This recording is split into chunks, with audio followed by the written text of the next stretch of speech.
안녕하십니까. 수도권 투데이 유석현입니다. 청취자 여러분들께서는 혹시 사기왕 조이팔 사건을 기억하시는지요? 무려 4조 원 규모의 다단계 판매 사기를 벌였던 사건이었는데요. 2년 전 중국에서 숨진 것으로 추정되는 조이팔의 그 사기 사건이 구원파 유병언 회장 사건과 너무 비슷하다는 주장이 나오고 있습니다. 잠시 뒤에 자세한 내용 알아보겠습니다. 경기도는 반짝이는 아이디어로 창업에 도전해서 성공한 청년 상인의 이야기를 발굴하고 있습니다. 수도권 행정 탐방 시간에 자세한 내용 알아봅니다. 생활법률 상담 시간도 준비되어 있습니다. 복잡한 법률 문제 있으신 분들은 서울전화 02-771국에 0945번으로 전화 주시거나 짧은 문자 50원, 긴 문자 100원의 이용료가 있는 샵 0945로 문자 주시기 바랍니다. 법무법인 한별의 조상원 변호사가 상담해 드립니다. 6월 23일 월요일 수도권 투데이 시작합니다.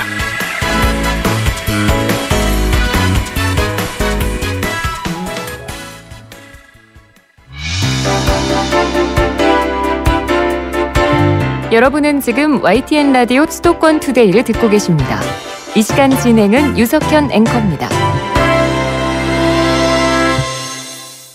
경찰 추산 4조 원 규모의 대규모 다단계 판매 사기 행각을 벌였던 사기왕 조이팔 사건 기억하시는지 모르겠습니다. 당시 피해자들은 현재 유병언 회장 사건이 조이팔 사건과 너무 비슷하다고 주장을 하고 있습니다.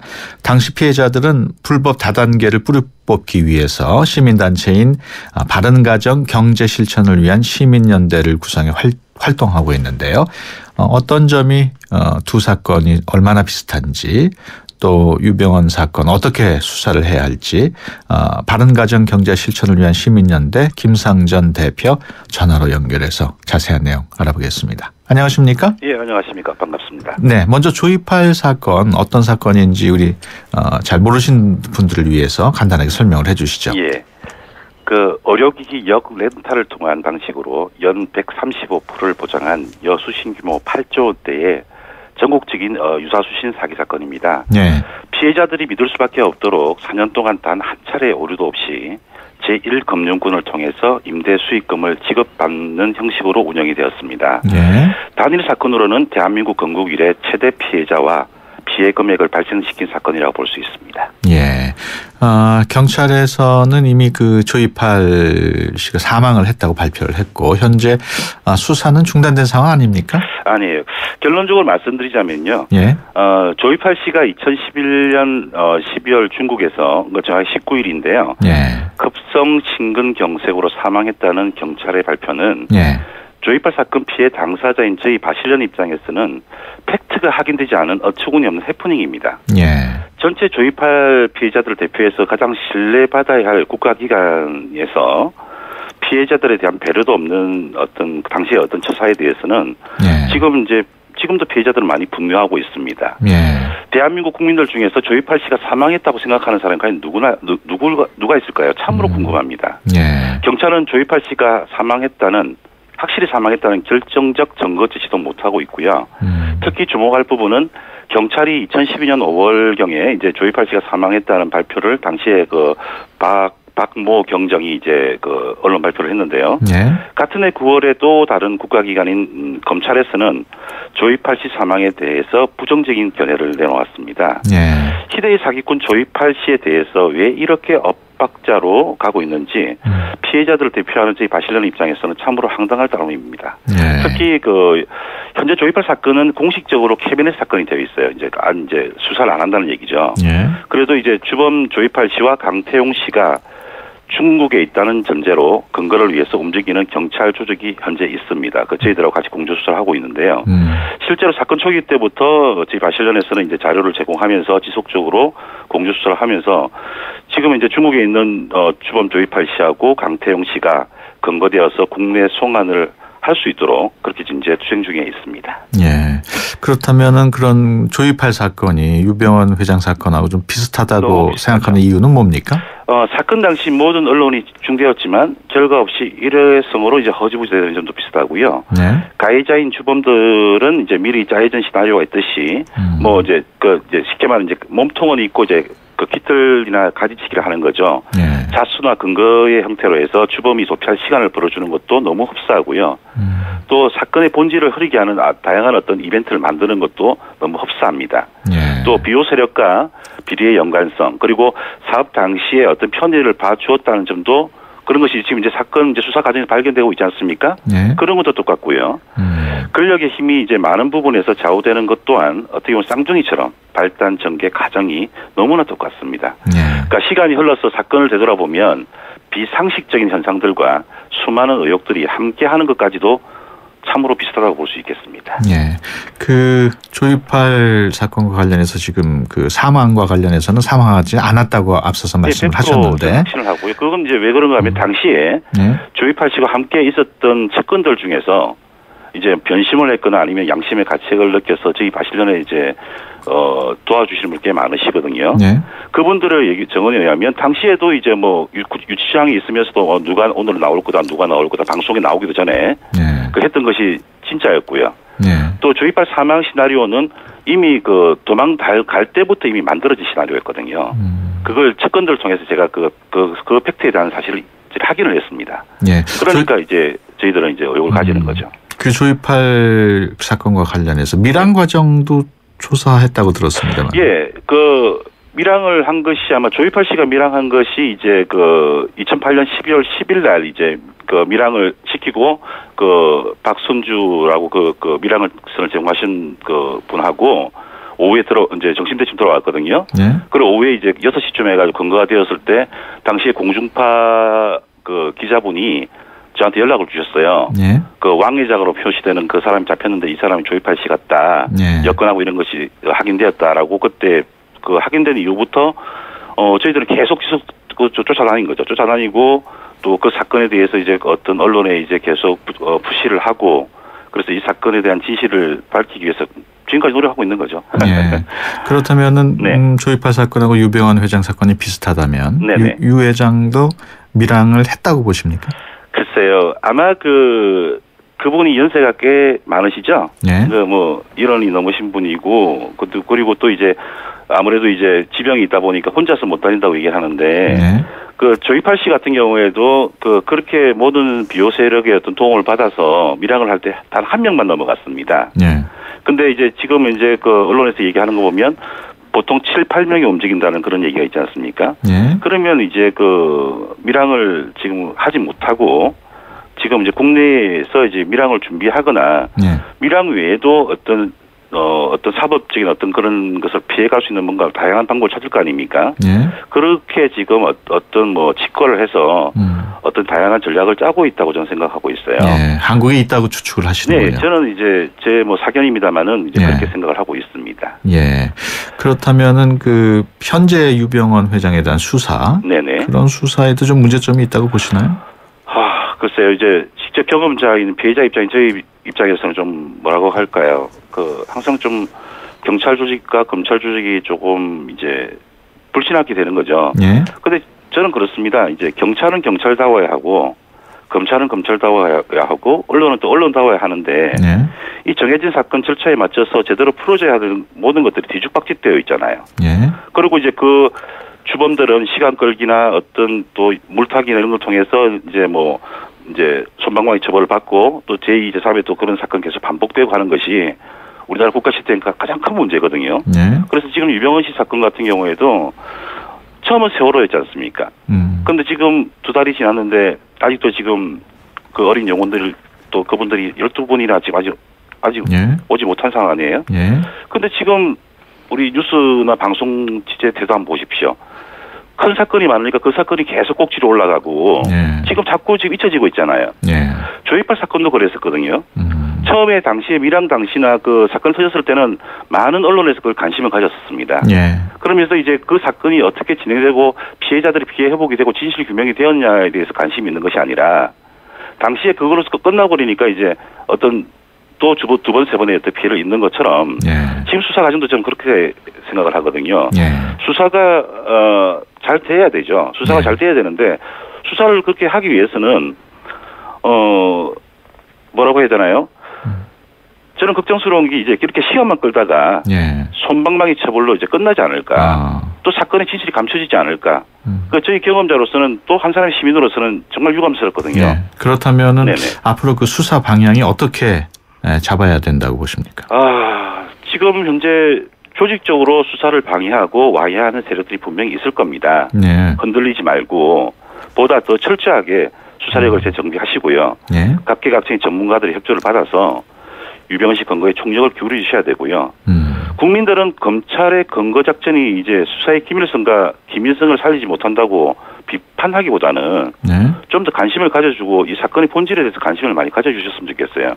너무 어떤 흥미 위주 아니면은 이제 어떤 자극적인 감정 위주로 가다 보니까 실제로 그 당한 사람들은 많이 힘드시거든요. 그런데 거기에 대해서는 그 배려가 없는 거죠. 그래서 철저한 진실 규명이 이루어져야만이 그로 인해서 발생되는 피해자들이 피해 회복이나 진실 규명이 가능하고 또 그분들이 또 국가기관에서 신뢰를 가지면서 또 대한민국 국민으로 잘 살 거 아닙니까? 그런 면에서 이 유병헌 씨 사건 같은 경우에도 어떤 그런 자극적인 것보다는 사건의 본질이나 팩트에 더 관심을 가져주시고요. 조이팔 사건도 마찬가지입니다. 최근에 2012년 8월 말이었나요? 전국 교수 공제 사건이 터졌어요. 그 사건도 여수신 규모로는 1조 원대가 넘는 사건이거든요. 그런데 그 사건도 전국에 4,700여 명의 교수님들이나 배우자들이 피해를 입었음에도 불구하고 지금 언론에서는 그걸 관심을 가지지 않습니다. 그래서 당시에 잠깐 반짝하고 그냥 끝나버리는 거죠. 그런데 그분들 개인적으로 몇 억씩 피해를 입으신 분들이 많으시거든요. 그러면 엄청나게 큰 사건 아닙니까? 그런데 그것도 이제 언론이 이제 입맛대로 관심이 있으면 그거에 취재를 하고 그 피해자들이 어떻게 해결이 되고 이 사건의 진실 규명되는지에 그런 관심보다는 당장의 어떤 시청률이나 어떤 국민들의 관심에 그냥 따라가 버리는 그런 것들이 좀 자제가 되어야 되고 해야만이 그 피해 당사자들은 정말 그 실질적인 피해 회복이라든지 진실 규명이 가능해지는 거거든요. 알겠습니다. 그렇게 생각합니다. 지금까지 바른가정 경제 실천을 위한 시민연대 김상전 대표였습니다. 오늘 말씀 고맙습니다. 네.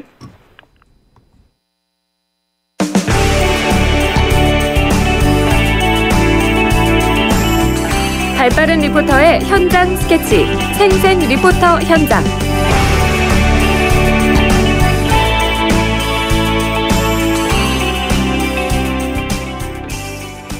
수도권의 다양한 소식 리포터의 취재로 전해드리는 시간입니다. 오늘은 송향미 리포터와 함께합니다. 안녕하세요. 네, 안녕하세요. 오늘 어떤 소식 준비했나요? 네, 지난 18일에서 22일까지 코엑스에서 2014 서울국제도서전이 열렸는데요. 이 현장 소식 담아왔습니다. 올해로 20회째를 맞는 서울국제도서전은 국가 간의 출판 문화 교류 증진을 위해서 마련됐는데요. 인문사회, 문학, 예술, 철학 등 각 분야의 다양한 도서를 소개하고 이와 더불어서 관람객을 위한 특별 전시나 다양한 문화 행사도 마련됐습니다. 국제도서전. 좀 더 설명을 더 해주시죠. 네, 책으로 만나는 세상, 책으로 꿈꾸는 미래라는 주제로 열린 올해 도서전은 주빈국 오만과 컬처 포커스국 이탈리아 등 23개국 369개의 출판사가 참가해서 세계 각국의 출판 산업과 문화를 공유하는 자리였습니다. 이번 국제도서전에 대한 전반적인 소개를 이대철 집행위원장에게 들어봤습니다.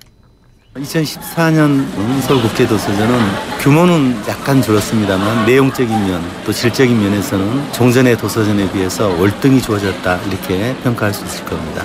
가장 큰 예로는 홍보대사인 조정래 선생님을 비롯해서 국내 작가, 최초로 시행한 애국 작가 그리고 유명 인사들이 29분이 모셔서 이벤트를 해서 여러 가지 강좌를 지금 하고 있습니다. 생각보다 훨씬 많은 분들이 오셔서 대성황을 이루고 있고요. 1883년부터 시작을 했던 우리나라의 책의 표지의 변화, 마치 생활사가 변화하는 것처럼 책의 표지가 이렇게 변화한 모습은 독자들에게 상당히 흥미를 주고 있는 그런 특별전도 또 가지고 있다 이렇게 보실 수 있습니다. 또 우리나라의 책의 위상이 굉장히 좋아짐으로써 그동안 본론의 라카치상을 수상했던 수상 전시회라든지 아니면 국내 일러스트라이터의 월이라는 코너가 있어서 작가들이 자기 그림도 관객들한테 보여줄 수 있는 소중한 공간들도 많이 마련이 되어 있습니다. 네, 주빈국이 중동 국가인 오만이라고요.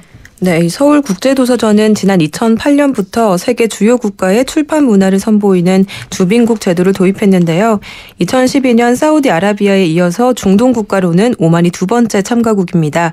올해가 한국과 오만의 수교 40주년이 되는 해인데요. 네. 이를 기념해서 쉽게 접하기 힘든 오만의 출판 문화는 물론이고 전통 의상 등 오만의 전반적인 문화를 알 수 있는 전시와 행사들이 다양하게 마련됐습니다. 네, 이번 도서전에 그 조정래 작가가 홍보대사로 참여했다고 했는데 네. 그밖에 어떤 작가들이 함께했는지요? 네, 소설가 조정래 씨는 물론이고 은희경, 윤고은, 김현수 등 현대 한국 문단을 대표하는 시인, 소설가, 수필가 등 22명이 이번 국제도서전에 마련된 부다 행사인 저자와의 대화에 참여를 했습니다. 네. 최근에 발표한 신간에 대한 이야기나 책 속에 담긴 작가의 진솔한 이야기 등을 독자와 나누는 시간이었는데요. 이 중에서도 김현수 작가와 만나서 국제도서전에 참여하게 된 소감 들어봤습니다. 서울에서 하는 도서전이니까 뭐 아무래도 그 한국 작가들을 만나고 싶어하는 뭐 그런 게 있나 봐요. 그래서 독자분들이 이제 많이 찾아오니까 저도 이제 이 독자들이 어떤 분인지 알고 싶고 그렇게 해서 이제 뭐 참가하게 됐습니다. 그래서 일단 와봤더니 아무래도 책을 좋아하시는 분들이 오는 곳이잖아요, 여기가. 그래서 열기가 이제 뭐 굉장히 뜨겁고요. 여기 이제 도서전 현장이니까 뭐 시끄럽고 소음도 많은데도 불구하고 굉장히 귀 기울여 들어주시더라고요. 그래서 아주 뭐랄까 아주 기쁘죠. 진짜 제 책을 좋아하는 분들만 골라서 이렇게 모아놓은 거와 마찬가지니까 이런 분들이 이제 제 책을 읽으시는구나, 좋아하시는구나 그걸 확인할 수 있으니까 아주 좋습니다. 네, 이번 도서전 책을 좋아하는 분들에게는 상당히 의미가 있었을 것 같아요. 네, 그렇습니다. 이 저자와의 대화 시간이 시작되기 전부터 길게 줄을 서서 기다리기도 하고 또 준비된 좌석이 꽉 찰 만큼 많은 분들이 이 시간에 함께해 주셨는데요. 미처 자리를 잡지 못한 분들은 1시간 동안 서서 김현수 작가의 이야기를 듣는 분들도 많았습니다. 프로그램이 끝나고는 사인회 시간도 마련돼 있어서 이 작가를 좋아하는 독자들이 사인을 받으면서 한 명 한 명 사진을 찍으면서 짤막하게 담소를 나누기도 했는데요. 김현수 작가와의 대화에 참여한 시민들의 이야기도 잠시 들어봤습니다. 미리 신청은 못 했는데 주변에 지인 소개로 김현수 작가님 강연한다고 그래가지고 왔어요. 되게 설레고요. 지난번에도 대학로에서 한번 강연하셨을 때 들었는데 되게 좋더라고요. 그때는 밤은 노래한다 작품 강연하셨었거든요. 근데 그때 이제 중간에 책 가장 좋아하시는 부분 낭독 같은 거 해주셨는데 너무너무 좋더라고요. 그러니까 책으로 읽는 감동도 되게 좋은데 제가 그 읽었던 그 문장들을 또 직접 이렇게 읽어주시니까 또 되게 감동적이더라고요. 저 제주도에서 이 작가님 보려고요. 오늘 오전 수업만 하고 오후에 관광이고 그리고 내일도 휴가 다 내고 해서 왔어요. 너무 좋아서 심장이 막 들어왔다 나갔다 이래요. 네, 이번 도서전에 특히 눈에 띄는 부스가 있었다면서요.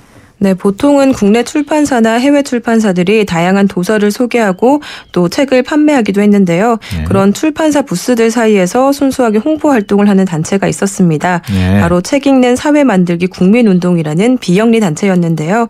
이 단체에 대한 소개와 함께 어떻게 국제도서전에 참여하게 됐는지도 들어봤습니다.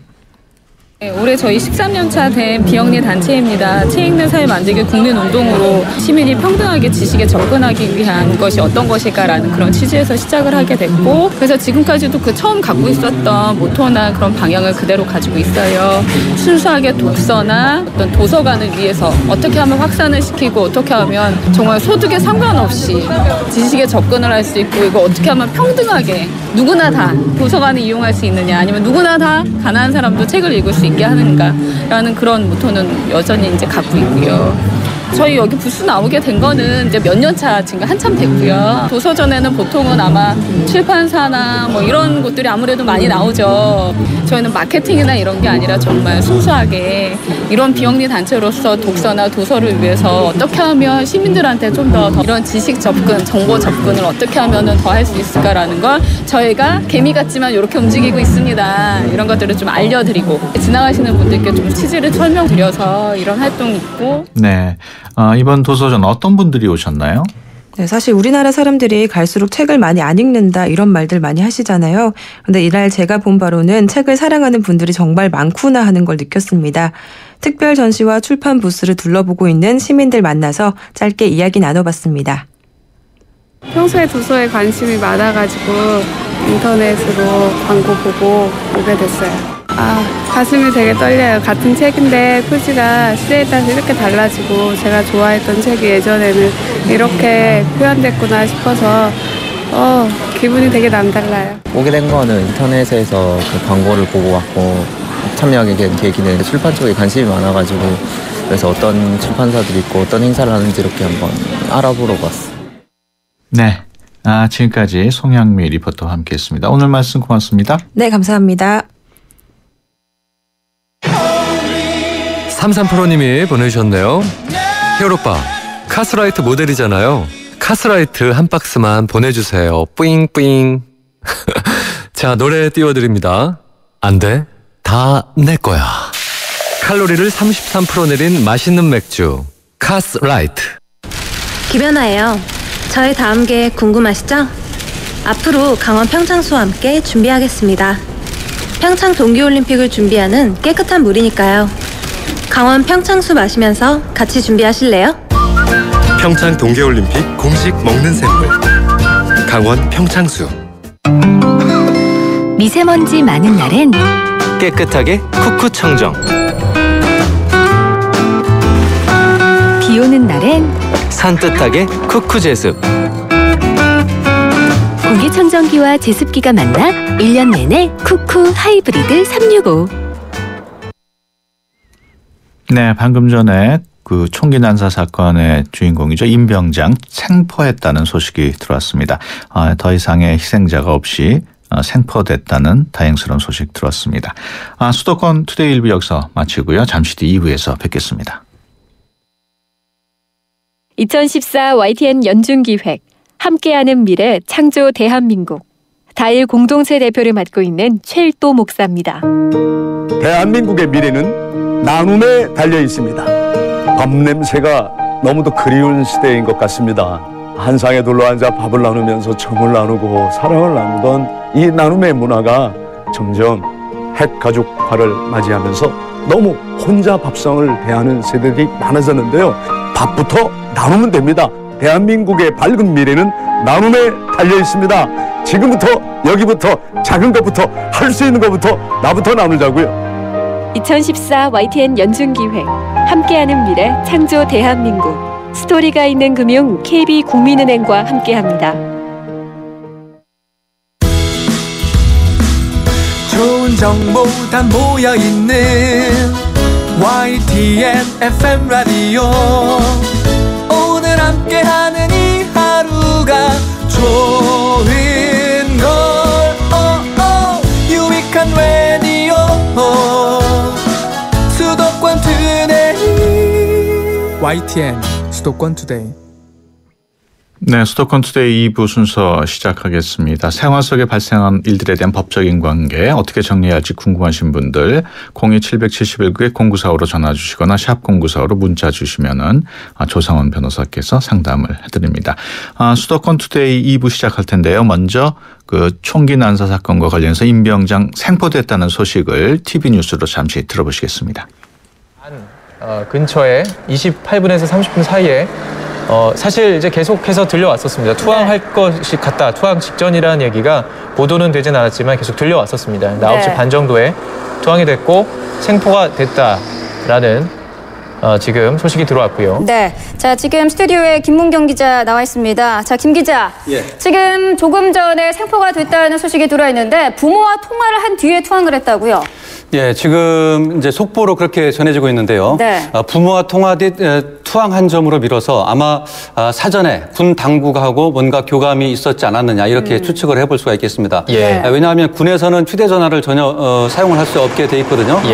그런 점을 미뤄봤을 때 부모가 건네준 그 휴대전화를 갖고 군 당국과 그리고 부모와 통화를 한 다음에 곧바로 투항을 하지 않았나 이렇게 추측이 되고 있습니다. 밤사이 계속 부모를 통해서 투항하라라는 메시지를 전달한 것으로 보이죠? 메시지는 그 스피커를 통해서 확성기를 통해서 이제 전해졌습니다. 어제 낮부터 계속해서 그 일대에서 군 당국이 투항을 계속 권유해 왔고요. 마찬가지로 임병장의 부모도 현지에 나가서 아들의 투항을 계속해서 권유를 했습니다. 네. 그러면서 이제 임 병장이 밤사이에 심경의 변화를 일으킨 것으로 보이고요. 그런 와중에 부모나 혹시 군이 건네준 그런 전화를 갖고 부모와 통화한 뒤에 투항을 결심하지 않았나 이렇게 추정이 되고 있습니다. 생포 과정에서 별다른 물리적인 충돌은 없었던 거군요. 예, 지금 상황에서 보면 그렇게 판단을 할 수 있겠죠. 네. 지난 밤에 아마 잠깐의 총성이 울려서 뭔가 사고가 난 게 아니냐 이런 이제 걱정이 있었는데요. 네. 아마 밤 사이에는 별일 없었고 임 병장이 아침에 이제 심경의 변화를 일으켜서 투항을 했다 이렇게 판단을 해볼 수가 있겠습니다. 네. 지금 다시 전해진 소식을 따르면 생포 임박 아직 생포한 것은 아니고요. 아직 투항한 것이 아닙니다. 임박했다. 입니다. 현재 저희가 전해드린 내용이 아직 앞서서 말씀을 드린 거군요. 아직 생포 단계는 아니고요. 아주 임박했다까지 전해지고 있습니다. 임박했다라는 소식까지 들어왔는데 어쨌든 투항 의사는 그러면 좀 밝힌 거겠군요. 네, 지금 현장이 워낙 급박하게 돌아가기 때문에 이게 지금 정확하게 소식이 이제 전해지고 있지는 않은 것 같습니다. 지금 취재진이 있는 곳과 그리고 임 병장이 은닉했을 것으로 추정되는 숲속도 수킬로미터 이상 되는 거리에 떨어져 있거든요. 그곳에서 이제 소식을 듣다 보니까 뭔가 좀 이게 약간의 그 혼돈이 좀 있는 것 같습니다. 지금 그래서 어찌됐든 생포 임박라는 이제 소식이 전해진 걸로 봐서 좀 있으면 문제가 해결되지 않겠나 이렇게 판단을 해볼 수 있겠습니다. 다시 한번 정정해 드리겠습니다. 지금 투항을 할 것이라 임박했다라는 소식이 들어왔었고요. 생포가 됐던 것으로 보도를 드렸는데 아직은 아닙니다. 생포가 임박했다로 정리를 해야 될 것 같습니다. 그 현장까지 지금 취재 기자가 들어가지 못했고요. 네, 지금까지 YTN TV 뉴스 연결해가지고요. 총기 난사 사건과 관련한 속보 들으셨습니다. 수도권에서 일어나는 모든 소식이 여기에 수도권 이모저모.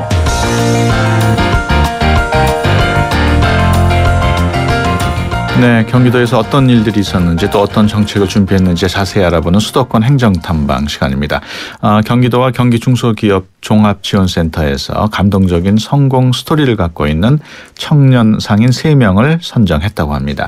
이들과 함께 경기 청년 상인 성공 이야기 만들기라는 사업을 시작한다고 하는데요. 경기중소기업 종합지원센터 박근균 팀장 전화로 연결해서 자세한 내용 알아보겠습니다. 안녕하십니까? 네, 안녕하십니까? 네, 먼저 그 청년 상인 성공 이야기 만들기 어떤 사업인지 좀 설명을 해주시죠. 말씀드리겠습니다. 경기 청년 상인 성공 이야기 만들기는 성공한 청년 상인을 발굴하여 널리 홍보함과 동시에 예비 창업 청년 상인을 선발 육성하는 사업이고요. 사업 취지 및 목적은 크게 3가지입니다. 첫 번째는 청년층이 전통시장에서의 창업을 보다 활성화하도록 하여 청년층의 높은 실업률에서의 기여하고자 하는 목적이고요. 두 번째는 전통시장에 새바람을 불어넣고 앞으로 전통시장을 이끌어갈 차세대 성장 리더를 선발하여 육성하고자 합니다. 마지막으로 3번째는 청년 상인의 성공 이야기와 노력 과정 등을 능동적으로 발굴해서 TV 방송을 통한 전략적 홍보 지원으로 소비자들이 청년들의 성공 스토리에 흥미와 관심을 가져 전통시장에 많이 오실 수 있도록 추진하고자 합니다. 네, 이번에 3명의 청년 상인이 선정됐다고 들었는데 어떤 상인들이 선정된 건가요? 시흥 산미시장에 위치한 오빠네 과일야채 김건우 청년 대표는 10여 명의 청년 직원들과 함께 저렴한 가격과 철저한 계곡 관리를 통해 산미시장뿐만 아니라 수도권 5개 점포에서 매우 높은 매출을 올리고 있습니다.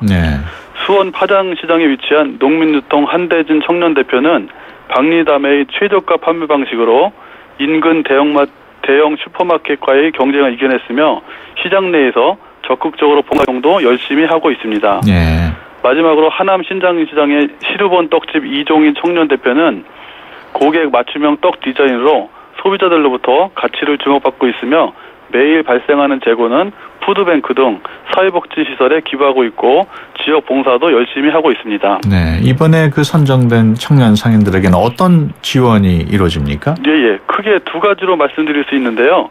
첫 번째는 본 사업 취지에 맞게 취업을 준비 중인 청년들이 비슷한 또래들의 성공 사례를 널리 알 수 있게 하고요. 소비자들이 청년 상인들의 역경을 딛고 일어선 감동적인 성공 스토리를 안방에서 쉽게 접할 수 있도록 TV 방송과 연계한 전략적인 홍보를 지원할 계획입니다.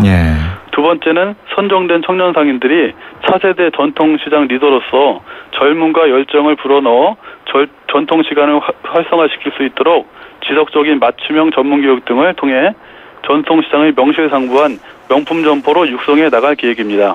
네, 이 청년상인 성공 이야기 만들기 올해 처음으로 시작한 것으로 알고 있는데 네네. 또 추가적으로 청년상인을 선정할 계획이 있습니까? 예. 조금 전에 말씀드린 바와 같이 경기 청년상인 성공 이야기 만들기는 성공한 청년상인을 발굴하여 널리 홍보함과 동시에 예비 창업 청년상인을 선발 육성하는 사업입니다. 네. 이번에 선정된 분들은 성공한 청년상인으로 내년에 추가 선발할 계획이고요. 네. 예비 창업 청년상인은 다음 달 7월에 선발 공고를 하여 모집할 계획입니다. 예, 다음 달에 그 선발 공고한다는 예비 창업 청년 상인 사업 어떤 내용입니까? 예, 7월에 선발 예정인 예비 창업 청년상인은 경기 청년상인 성공 이야기 만들기 사업의 한 분야입니다. 말 그대로 창업을 희망하는 예비 청년상인을 선발하는 것인데요. 선정된 예비 청년상인들에게는 빈 점포를 활용해서 선배 성공상인 및 전문가들의 경영 실습, 경영 노하우를 지원하는 한편 성공 과정을 TV방송과 연계한 전략적 홍보로 시청자들의 관심과 흥미를 높여 소비자들이 전통시장에 더 많이 오게 해서 전통시장이 활성화되도록 하는 사업입니다. 네, 그 예비 창업 청년상인 사업 설명을 해주셨는데 지원 자격이 어떻게 되는지 또 얼마나 선발을 하게 되는지 설명해 주시죠. 7월 초 공고일 기준 만 45세 이하의 도내 거주자로서 공사 타의 모범이 되고 전통시장 활성화에 기여하고자 하는 예비 창업 상인으로서 소상공인 시장진흥공단 청년상인 아카데미 교육을 수료한 사람은 누구나 지원할 수 있습니다. 네. 다만 지원 자격이 다소 변경될 수 있고 선발 규모는 아직 확정되지 않은 만큼 추후 공고문을 참고해 주시기 바랍니다. 네. 그렇다면 그 신청은 어떻게 하면 됩니까? 네. 7월 초에 경기 중소기업 종합지원센터 홈페이지와 시장 상인회에 공고문을 게시할 예정이니까요. 이를 참고하셔서 소정의 신청서를 작성해 주시면 됩니다. 예. 기타 자세한 사항은 경기 중소기업 종합지원센터 내에 있는 경기도 전통시장 지원센터로 문의하시면 되겠습니다. 예. 그 전통시장 활성화를 위한 또 다른 사업은 또 있습니까? 예. 전통시장 활성화를 위한 여러 가지 사업이 있는데요. 시간 관계상 그중에서 대표적인 몇 가지 사업만 말씀드리겠습니다. 예. 우선 스토리와 경쟁력이 있는 점포를 선정한 뒤 경기도와 경기도 상인연합회가 명품 점포로 인증하고 TV방송을 통해 소비자들을 시장으로 오시게 하는 경기 전통시장 명품 점포 사업이 있고요. 예. 또한 전통시장 활성화를 위해서는 상인들 스스로의 자조활동도 무척 중요한데요. 이러한 자조활동을 독려하기 위한 우수 전통시장 상인의 선발 육성 사업이 있습니다. 예. 이와 함께 전통시장의 영업시간을 밤늦게 연장하여 관광, 문화, 쇼핑, 먹거리가 어우러진 원스톱 종합관광지로 조성하기 위한 문화야시장 등의 사업이 있습니다. 네, 알겠습니다. 네. 지금까지 경기중소기업 종합지원센터 박근균 팀장이었습니다. 오늘 말씀 고맙습니다. 네, 감사합니다. 수도권 투데이.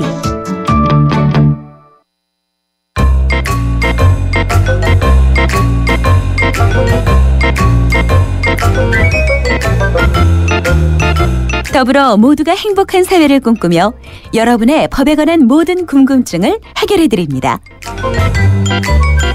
수도권 투데이 생활법률 상담실 조상원 변호사님. 네, 조상원 변호사입니다. 네, 매주 화요일 생활법률 상담실을 통해 월요일이죠, 참. 생활법률 상담실을 통해서 여러분의 법률 고민 해결해 드립니다. 그냥 넘어가기 억울한 사연들 보내주시면 조상원 변호사께서 답변을 해주십니다. 안녕하세요. 네, 안녕하세요. 네, 첫 번째 사연 소개해 드립니다. 0751번으로 들어온 내용인데요. 어머니께서 작년 5월부터 스마트폰을 쓰셨습니다. 별다른 일 없이 계속 잘 쓰셔서 신경을 안 쓰고 있었는데 우편물을 살펴보다가 어머니께서 쓰시지도 않은 P2P 사이트에서 소액 결제가 된 것을 확인했습니다. 조회를 해보니까 작년 7월부터 매달 9,900원씩 모두 12만 원 정도가 빠져나갔더라고요. 핸드폰 청구 내역은 모두 확보했고 이번 달 요금을 제외한 나머지는 모두 지불된 것으로 나와 있습니다. 어머니께서는 스마트폰도 일반 전화처럼 사용하시는 분이고 인터넷을 잘 못하시는데 P2P를 했을 리가 없거든요. 빠져나간 12만 원을 환불받을 수 있는지 궁금합니다. 이런 내용인데요. 네. 지금 이렇게 그 소액 사기 당하시는 분도 적지 않을 텐데. 네, 맞습니다. 지금 보면 거의 1년이 지나서야 발견을 했는데 그동안 냈던 돈을 환불받을 수 있을까요? 예, 지금 그 상담 내용을 보게 되면은 그 어머님께서는 뭐 전혀 이 유료 콘텐츠와 관련된 어떤 그 사용이나 아니면은 뭐 처음에 시작부터 전혀 그런 걸 안 하신 것 같은데요. 아마도 앱이 그냥 스스로 깔려서 결제가 됐던 그런 경우인 것 같습니다. 이런 경우는 그 본인이 이것을 어떤 실제로 유료 결제를 하겠다는 그런 의사가 없었던 부분이기 때문에 당연히 환불을 받으실 수 있는 그런 경우에 해당이 됩니다. 그렇군요. 문제는 이제 그러한 그 결제를 해간 그 대상 어떤 뭐 개인이라든지 그 회사라든지 그 업체를 찾아내는 것이 중요한 문제라고 하시겠죠. 예. 그렇군요.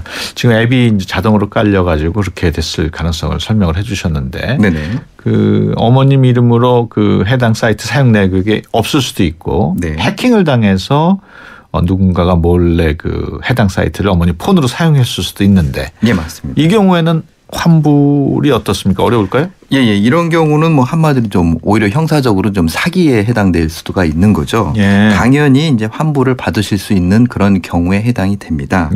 이런 경우뿐만 아니라 법정 대리인 동의 없이 미성년자가 이러한 뭐 행위를 했을 경우나 아니면은 뭐 소비자의 동의가 없는 상태에서 뭐 결제가 이루어진다거나 이런 경우에는 언제든지 계약을 취소하시고 그 결제된 대금을 환불을 받으실 수가 있습니다. 예, 그렇기 때문에 그 아까도 말씀드린 것처럼 이런 경우에 정확하게 어디로 이게 결제가 됐는지 그런 부분, 그다음에 방금 말씀하신 것처럼 본인도 모르게 그 앱이 깔리고 결제가 됐다면 이것은 이제 형사 고발 조치까지도 하실 수도 있는 그런 상황인 것 같습니다. 이처럼 소액 결제 사기 당하시는 분들 어떻게 대처하는 게 좋을까요?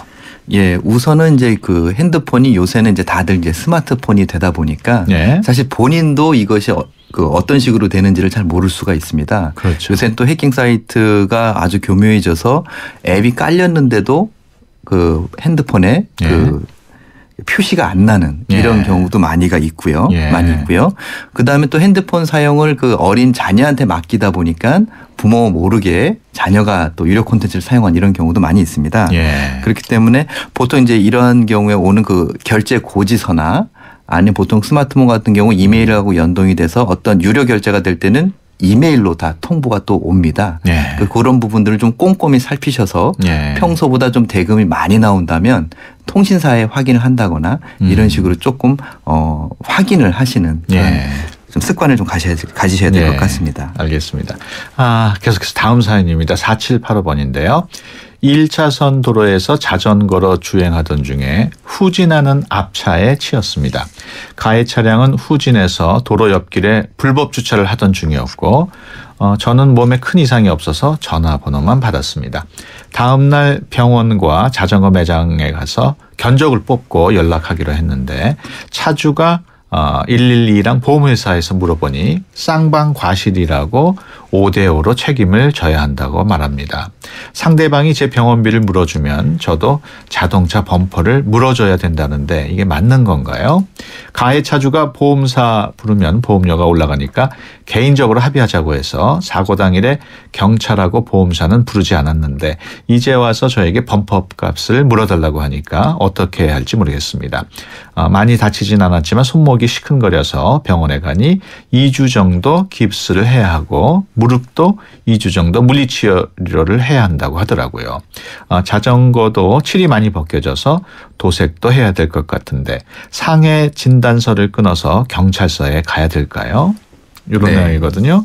앞차가 후진하면서 자전거랑 부딪힌 그런 사례인데 이런 경우 지금 현장 얘기만 들었을 때 과실이 몇 대 몇 정도로 봐야 될까요? 1차선 도로에서 차량이 후진을 하면서 불법 주차를 하려고 하다가 사고가 났다면 이런 경우에는 당연히 이제 그 차량 운전자 쪽의 과실이 더 많다고 봐야 되겠죠. 예. 이런 경우에 5대5라고 하는 것은 아마도 이 가해 차량이 그냥 뭐 보험사나 경찰에 확인하기보다는 예. 그냥 주변 말을 듣고 그냥 본인의 책임을 감소시키기 위해서 하는 말이 아닌가 싶습니다. 그 사고 당일날 그 경찰하고 보험사를 부르지 않았다는데 그렇게 했기 때문에 좀 불리해진 건 아닐까? 예, 지금 이분 같은 경우는 그래서 오히려 조금 상황이 좀 복잡해진 것이 아닌가 싶은데요.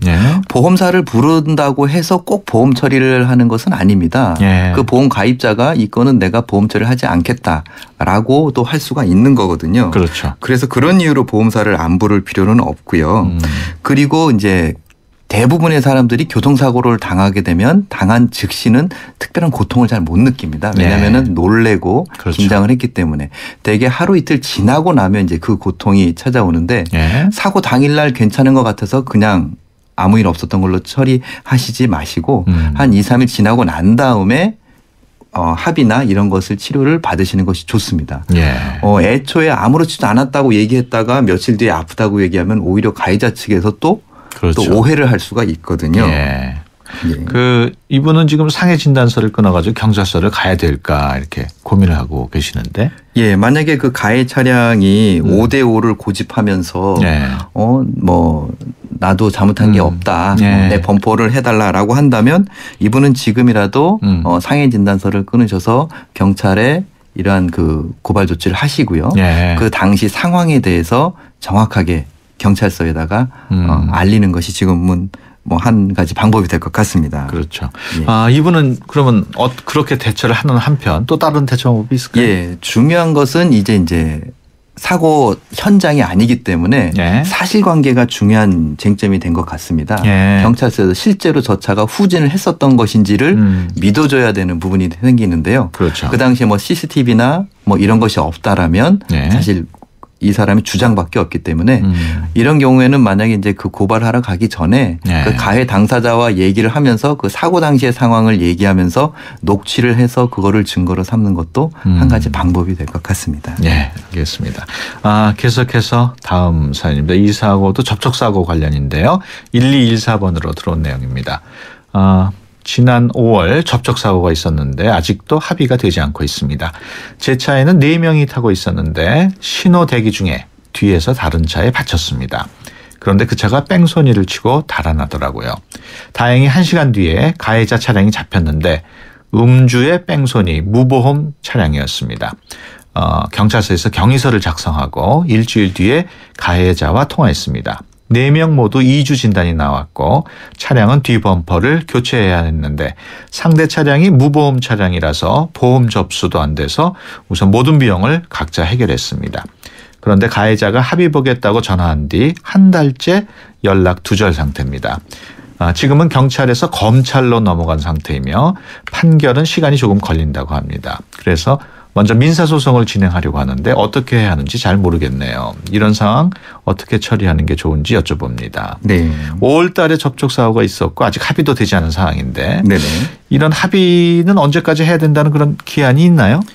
그런 기한은 없습니다. 이러한 합의는 오히려 빨리 하시는 것보다 다 치료가 마무리되고 난 후에 하시는 것이 좋은데요. 근데 문제는 합의라는 것은 양 당사자가 의견 일치를 보는 것을 말하는데 가해자 쪽에서 만약에 합의할 의사가 없다라고 한다면 사실 그 결국 합의 자체는 어렵게 되겠죠. 지금 보면은 그 신호 대기 중에 뒤에서 받았다면은 앞차가 뒷차가 100% 책임인가요? 그렇죠. 이런 경우에 이제 신호 대기를 위해서 서 있는 차량을 뒷차가 와서 받았다면 이것도 뒷차에 100% 과실이 되는 그런 상황입니다. 지금 보면은 연락이 통 안 되는 상황인데 어떻게 대처를 해야 될까요? 일단은 지금 치료비나 이런 차량 수선과 관련해서 먼저 보험 처리를 할 수 있느냐가 문제인데 상대 그 가해 차량이 무보험 차량이기 때문에 가해 차량 보험회사로부터는 어떤 보상을 받기가 쉽지는 않은 상황인 것 같습니다. 이제 이런 경우에는 이제 피해자분께서 보험 가입한 경우에 특약이 무보험 차량 특약이라는 것이 있는데요. 가해 차량이 무보험 차인 경우에 내가 가입한 보험회사에서 그 그 보험 처리를 할 수 있는 예. 그런 경우가 있습니다. 예. 근데 지금 이분 같은 경우에는 자비로 처리하셨다는 거 보니까 그것도 아닌 가입을 하지 않으신 것 같아요. 예. 결국에는 이제 그 가해자한테 보상을 받으실 수밖에 없는 상황인 것 같은데 예. 이런 경우 즉 그 가해 차량이 무보험 차량이고 아무런 어떤 경제적인 능력도 없어도 보상이 어려운 경우에 예. 국가에서 정부에서 보조를 해주는 그런 제도가 있습니다. 아, 그렇군요. 예, 그 자동차 손해배상보장법 제30조에 보게 되면 예. 이런 경우에 정부에서 보장 사업으로 우선 좀 보상을 해주는 예. 그런 절차가 있는데요. 일종의 이제 사회보상 제도에 해당이 됩니다. 예. 그래서 만약 이런 경우에 해당이 된다면 지금 그 피해자를 보신 부분은 예. 뭐 이러한 그 정부 보장 사업을 통해서 일부 좀 보험 그 보상을 받으실 수도 있을 것 같습니다. 그렇군요. 네, 알겠습니다. 생활법률 상담실 지금까지 법무법인 한별의 조상원 변호사와 함께했습니다. 오늘 말씀 고맙습니다. 네, 고맙습니다. 한때 보리 하나로 콜라와 싸워 전설이 되신 분이 계셨지.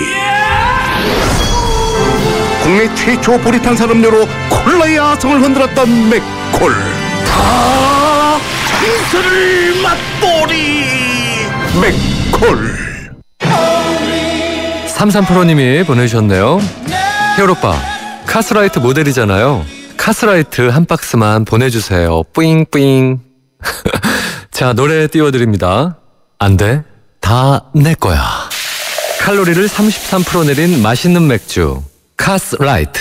이노와 지아가 함께 부르는 캠핑장 에티켓송. 옆 텐트와 반갑게 인사해요. 안녕하세요. 떠날 때는 깨끗이 참 잘했어요. 최고. 코베아와 함께 하세요. 캠핑 에티켓 코코코베아.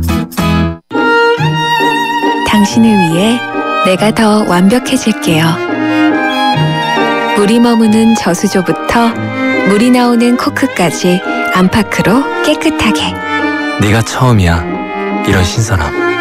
쿠쿠 코크 살균 정수기 인앤아웃. 네, 수도권 투데이 오늘 순서 여기서 마치겠습니다. 내일 오전 9시 10분에 다시 찾아뵙겠습니다. 지금까지 프로듀서 박준범, 기술감독 남윤민, 구성작가 최유미, 진행의 유석현이었습니다. 함께해 주신 여러분 고맙습니다.